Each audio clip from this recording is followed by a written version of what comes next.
Welcome back to Leeds Lately. Excuse the hood. I've just done a 2-hour live stream, as most of you know, with my headphones on, and my hair's gone crazy. So I just thought, you know what? Simple solution. Anyway, Leeds have just won 2-0. And by my count, let me just open a new tab for Leeds United. I think it's now about 5 games. Let's have a look. I think it's 5 games, 0 goals conceded, 14 goals scored. So back from, we're not counting the FA Cup because that would be another one as well. But in the last 5 games, it's been Leeds 2-0 against Coventry, Leeds 7-0 against Cardiff, 0-0 against Burnley, 2-0 win against Norwich, and a 3-0 win against Sheffield Wednesday. So, look, we haven't conceded a goal in 6 games, including the FA Cup. We're on a really good run at the moment. We're on a really good run. We've scored a load of goals. We've kept a load of clean sheets. In this game, again, we dominated. Look, possession stats, not too worried about that because Coventry were always going to be a team who were going to try and take the ball to us a little bit more than what other teams might. Look, they had 45% possession. We had 55% possession. I'm not too bothered about that, really. I'm not too bothered about that. What I'm more bothered about is chance creation. And we had 19 shots, 7 of which were on target. And really, we should have won this game by a larger margin. There was a few times where Ellis Sims had a couple of headers.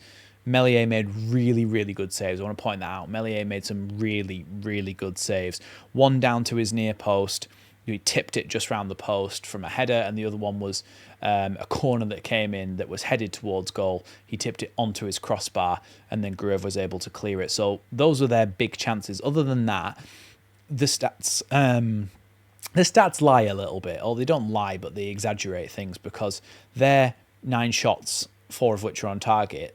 Some of those shots on target were really speculative efforts from the edge of the box. There was one from Rodoni, which Meslier was able to catch. There was a couple from Ellis Sims who just dragged it wide or shot straight into Mellier's gloves.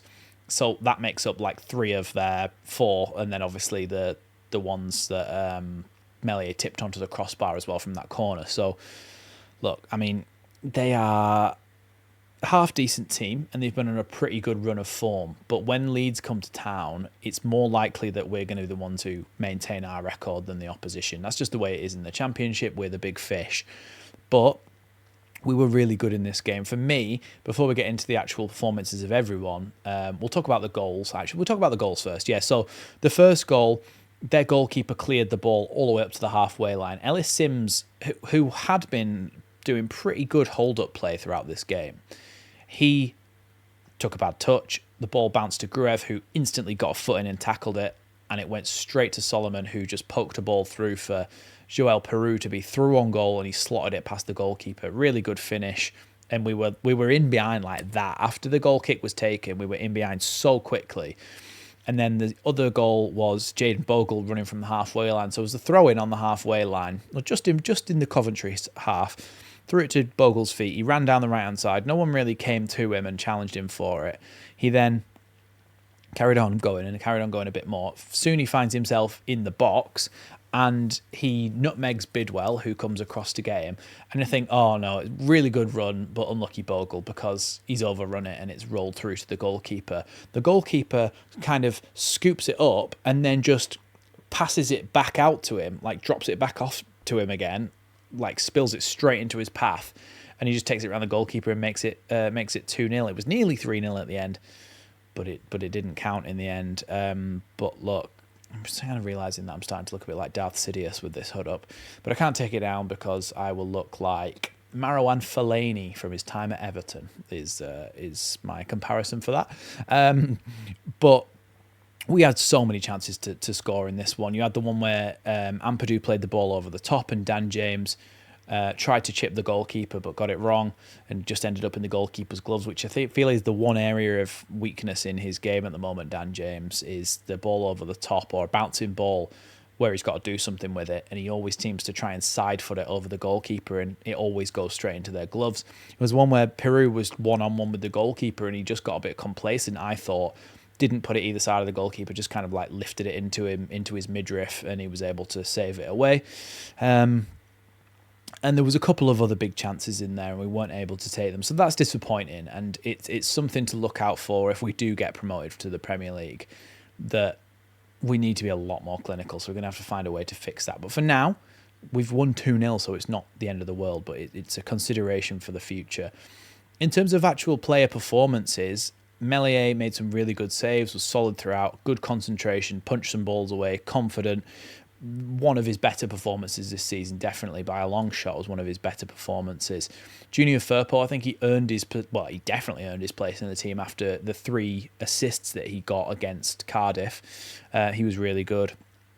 Again, providing a little bit more of that attacking threat down that left-hand side. And I think Byram coming out, you could say, it's a little bit harsh because he's been really good for us. But look, I think Firpo coming in comes with Gruev, I think.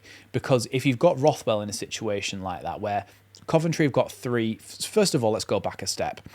Coventry have got 3 strong, physical midfielders in their midfield.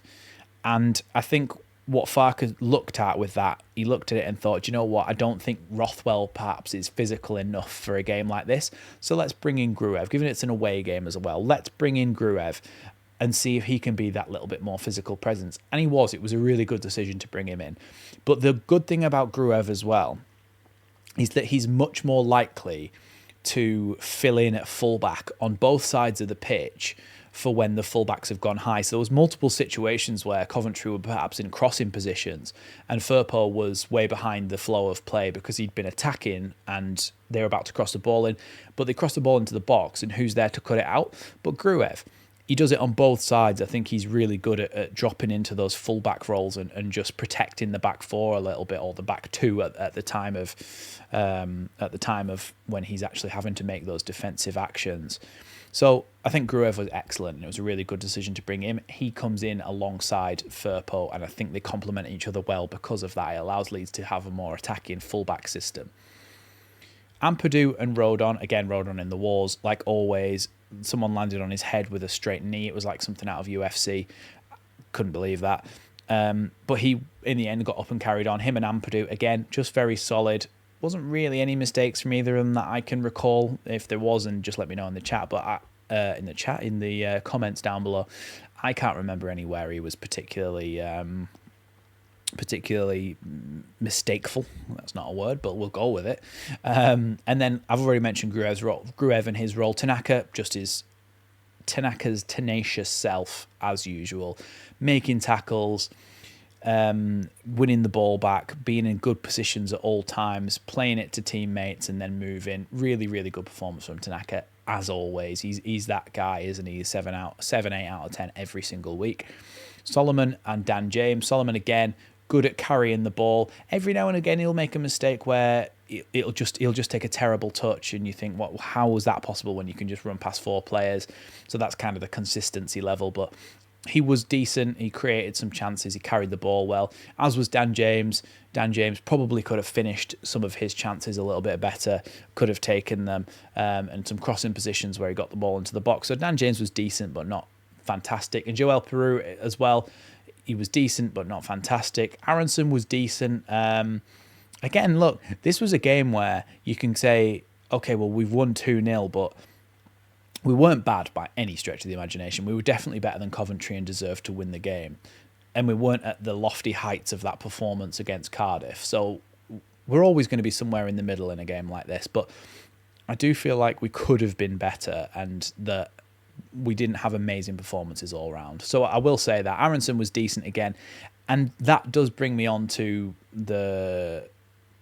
one of the main talking points from this game as well, which has only just kind of reoccurred to me. I almost blocked it out because of how awful it was. Aronson is receiving a cutback in the box, just on the edge of the box, and he's coming into the box. He's receiving a cutback. He's about to shoot, and a player comes in, basically takes out both of his knees from behind with his knee, a Coventry player, brings him down in the box. Probably one of the most stonewall penalties you're likely to see. Watch it on the replay and let me know what you thought. If you didn't catch the game, watch it and let me know in the comments down below what you thought of it. But to me, honestly, I've never seen that much of a stonewall penalty not given. I mean, I probably have, but this is obviously the most recent one, so it's fresh in the mind. But look, a game like this could have been turned on decisions like that. If they'd have got back in the game and scored to make it 2-1, we'd have started panicking. But if we'd have had that penalty, it wouldn't have been so bad. And I just think it's not too much to ask, is it, to say, if it's a penalty, blow your whistle and say it's a penalty. That's all I'll leave you with. Anyway, we've won 2-0. We're still top of the league, and we're going to an FA Cup game at the weekend, which really we can have a nice, relaxing watch along, talk about some weird, unrelated things like we did in tonight's game, funnily enough. So if you don't already and you want to, come and join the community on the weekend where we have a live stream and fun for all the family. But yeah, thanks for watching Leeds Lately, and I'll see you in the next one.